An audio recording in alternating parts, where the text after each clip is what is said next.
오늘 나훔 1장 1절부터 15절까지 말씀으로 나훔의 묵시의 글이라, 나훔의 묵시의 글이라, 이런 제목으로 말씀을 나누고자 합니다.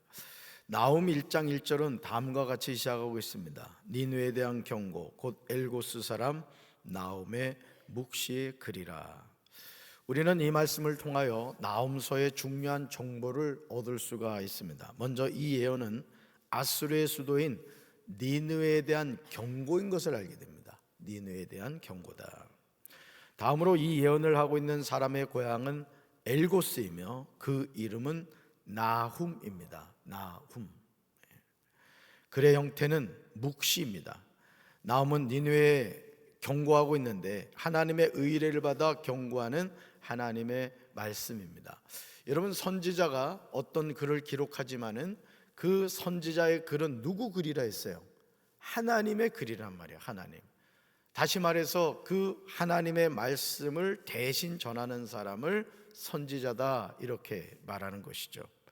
나훔 1장 2절부터 8절에서 나훔은 신앙 고백적으로 여호와가 어떤 분이신가 분명히 밝히고 있습니다. 신앙생활은 하나님을 알아가는 과정입니다. 우리는 힘써서 여호와 하나님을 알아야 될 줄로 믿습니다. 이것이 우리 믿음이 성장하고 성숙하는 비결인 거예요. 하나님을 바로 알지 못하면 바른 신앙생활을 할 수 없습니다. 우리 2절 말씀을 세 번역으로 봅니다. 2절 말씀, 주님은 질투하시며 원수를 갚으시는 하나님이시다. 주님은 원수를 갚으시고 진노하시되 당신을 거스르는 자에게 원수를 갚으시며 당신을 대적하는 자에게 진노하신다. 아멘. 사랑하는 성도 여러분, 하나님은 어떤 분이시라고요? 질투하시는 하나님이라. 2절 보세요. 2절. 하나님은 질투하시는 하나님이다. 하나님은 어떤 하나님이시죠? 원수를 갚으시는 하나님이다. 하나님은 원수를 갚으시고 진노하십니다. 하나님은 당신을 거스르는 자에게 원수를 갚으시며 당신을 대적하는 자에게 진노하세요. 여기서 하나님이 질투하신다는 말은 무엇을 의미할까요? 이 표현은 신의 산에서 계시하신 하나님이 처음으로 사용하셨고 오직 하나님에 대해서만 쓰입니다. 이는 하나님과 백성의 언약 관계를 전제합니다. 이스라엘에게 불신앙이나 외부의 위협이 있을 때 언약 관계를 회복시키려는 조치로 하나님의 질투의 속성을 나타내는 것이죠. 여러분, 하나님은 우리를 사랑하시는 줄로 믿습니다. 그런데 우리와 하나님 사이에 무엇이 끼어서는 안 된다는 거예요. 예를 들어 여러분, 젊은 남녀가 연애를 하는데 이 남자가 이 여자하고도 연애하고 저 여자하고도 연애하면 어느 여자가 당신 참 훌륭하다고, 어떻게 그렇게 많은 여자하고 동시다발적으로 연애할 수 있냐고, 이렇게 말하는 정신 나간 여자가 어디 있겠어요? 그냥 머리를 그냥 끊어뜨리고 네 죽고 나 살자 이러지 않겠습니까? 하나님도 그런 거예요. 하나님도 우리가 하나님만을 사랑하길 원하신단 말이에요. 그리고 우리를 사랑하신 하나님은 어떤 결단을 했어요? 독생자를 주셨단 말이에요. 얼마나 우리를 사랑하면은 죄인인 우리를 위하여 하나밖에 없는 아들의 생명을 주셨냐 이거죠. 질투할 만 하시죠? 네, 질투할 만 하신 거예요. 그러므로 우리는 질투하신 하나님, 그 하나님만을 사랑하며 살아야 될 줄로 믿습니다. 나훔 1장 3절에서도 선지자 나훔은 하나님은 어떤 분이신가 계속해서 강조하여 전하고 있어요. 우리 쉬운 성경으로 한번 3절 읽습니다. 여호와는 쉽게 노하지 않으시며 능력이 크신 분이다. 죄인을 심판하지 않은 채 내버려 두지 않으신다.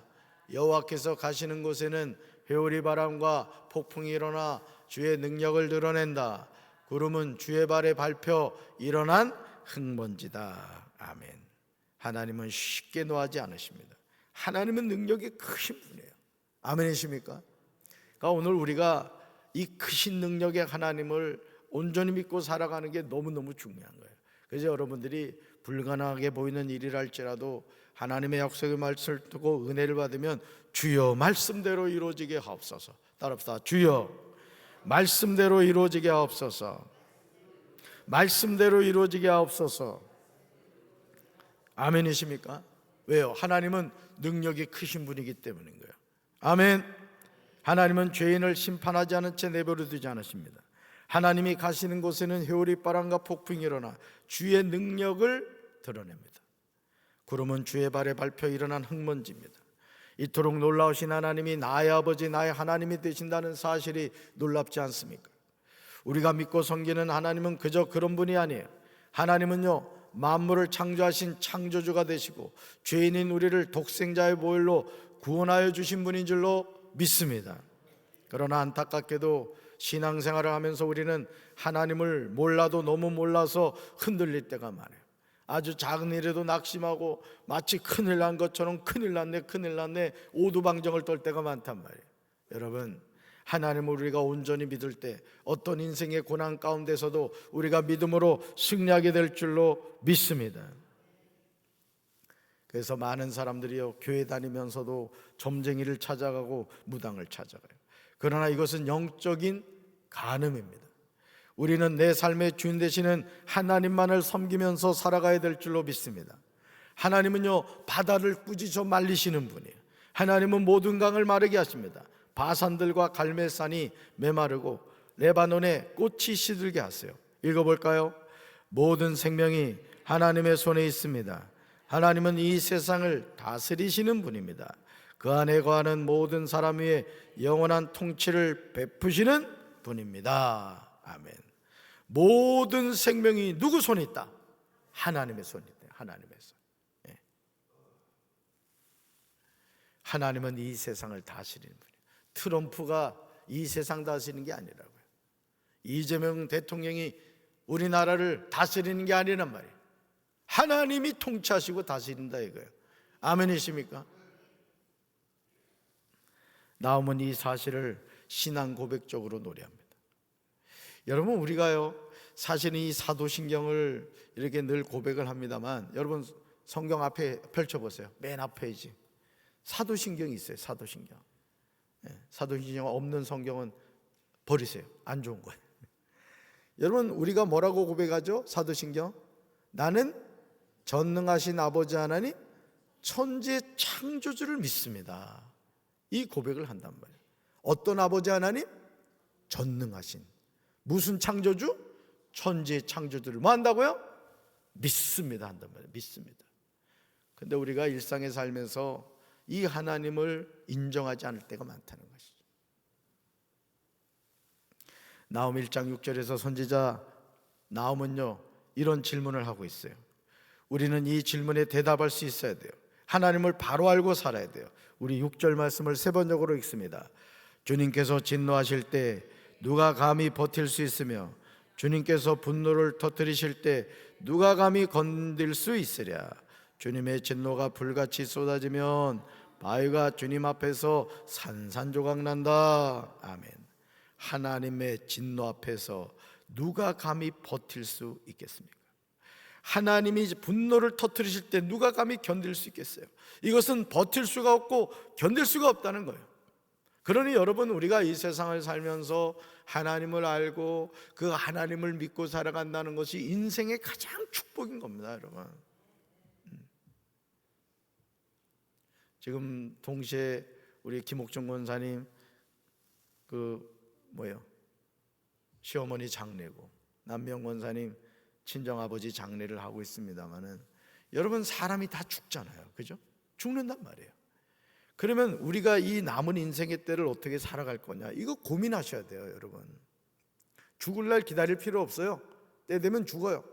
중요한 것은 내 남은 인생의 때를 어떻게 살 거냐, 더 주님을 가까이 하고 내가 구원받는 믿음이 있는지, 내가 구원의 확신이 있는지, 내 이름이 하늘나라 생명록에 기록되어 있는지 끊임없이 자신을 점검하고 혹여나 부족한 부분이 있다 그러면 작정기도라도 하면서 주님, 저를 구원하여 주십시오, 저를 하나님의 백성으로 살아가게 힘을 주십시오, 기도하셔야 돼요.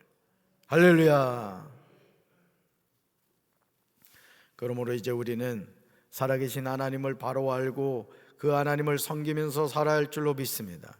내 삶에 하나님이 어떤 분이신가를 바로 깨달아야 돼요. 이것이 우리가 험한 이 세상에서 살 길입니다. 나홈은 하나님에 관하여 이렇게 고백하고 있어요. 7절 같이 읽습니다. 여호와는 선하시며 환난 날에 산성이시라. 그는 자기에게 피하는 자들을 아시느니라. 아멘. 암송하셔야 될 말씀이에요. 오늘 나옴 1장 가운데 꼭 암송하셔야 될 말씀이에요. 사랑하는 성도 여러분, 하나님은 어떤 분이시라고요? 선하신 분이라. 하나님은 어떤 분이시라고요? 환난 날에 피난처가 되시는 분이라. 하나님은 그분께 피하는 사람들을 알고 계시다는 것이죠. 그러므로 우리는 매일 매 순간 선하시고 피난처가 되시고 나를 아시는 하나님께 내 삶의 모든 것을 맡기고 살아야 될 줄로 믿습니다. 여러분, 우리가 보험을 왜 들어요? 보험사 먹여 살리려고 듭니까? 예기치 않은 어떤 인생에 문제가 생겼을 때 그 보험을 통해서 우리가 경제적인 문제를 해결하려고 보험을 든단 말이죠. 여러분, 하나님을 왜 믿습니까? 우리가 종교활동합니까? 아니에요.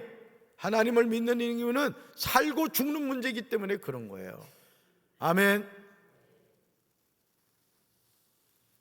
하나님을 대적하는 모든 자는요, 심판으로 멸망하지만 하나님을 의뢰하는 자들에게는 선한 모습으로 나타나세요. 살아계신 하나님은 하나님에게 맞서는 사람은 넘치는 홍수로 완전히 멸하시고 그분의 원수들은 어둠 속으로 쫓아버리시는 분이에요. 나홈 1장 12절에서 하나님은 그런 자들을 어떻게 심판하시는가 분명하게 말씀하세요. 우리는 심판하신 하나님을 두려워할 줄 알아야 될 줄로 믿습니다. 우리 12절 말씀 같이 읽습니다. 여호와께서 이같이 말씀하시기를 그들이 비록 강하고 많을지라도 반드시 멸절을 당하리니 그가 없어지리라. 내가 전에는 너를 괴롭혔으나 다시는 너를 괴롭히지 아니할 것이라. 아멘. 지금은 비록 하나님을 부인하는 자들이 득세하고 성공하고 강하고 많을지라도 결국 그들은 반드시 어떻게 된다? 멸절당한다는 거예요. 그가 없어진다는 거예요. 그러시면서 유다를 향하여 하나님은 이렇게 말씀하시죠. 같이 읽어볼까요? 비록 내가 너를 괴롭혔으나 다시는 너를 더 괴롭히지 않겠다. 아멘. 여기서 너는 유다를 가리키는 거예요. 유다에게 다시는 괴롭히지 않겠다는 소망의 말씀을 주세요. 읽어볼까요? 이제 내게 지은 그의 멍에를 내가 깨뜨리고 내 결박을 풀으리라. 이렇게 약속하세요. 또 읽어볼까요? 하나님이 아수르의 억압을 끝장내고 유다의 멍에를 풀어주십니다. 아멘. 그러니까 하나님은요, 하나님의 자녀를 심판하시는 징계 도구로 이방 나라를 쓰세요. 그러나 그 징계 도구로 쓴 이방 나라를 반드시 하나님이 또 징계를 하세요. 그러니까 이 이방 나라는 좀 억울한 면도 있긴 해요. 징계 도구로 쓰임 받고 나서 이제 쉽게 말하면 그렇잖아요. 자녀들이 요즘 그랬다가는 여러분 경찰서 붙들려 갑니다. 요즘 애들 종아리 때렸다가 애들이 경찰 신고한다는 거 아시죠? 예를 들어 예전에 종아리 때리던 시절에 부모님이 뭐 잘못하면 종아리 때리잖아요. 저도 어릴 때 종아리를 여러 번 맞았거든요. 종아리 척척 때려요. 그 다음에 자녀가 아파하는 거 보면은 부모 마음이 속상하잖아요. 그럼 어떻게 돼요? 회초리로 때려놓고는 기껏 그 회초리 쓴 다음에 어떻게 해요? 꺾어버린단 말이에요. 마음이 상해가지고. 쉽게 말하면 그런다는 거예요. 이방 나라를 징계 도구로 사용하지만 하나님이 결국 쓴 다음에 어떻게 된다? 꺾어버린다 이거죠. 그러니까 하나님의 마음은 하나님의 자녀에게 있다, 이런 뜻이에요. 여러분, 이런 하나님의 은혜를 우리는 알고 선하신 하나님을 의지할 줄로 믿습니다. 우리 7절 말씀 한 번 더 읽고 우리 기도하겠습니다.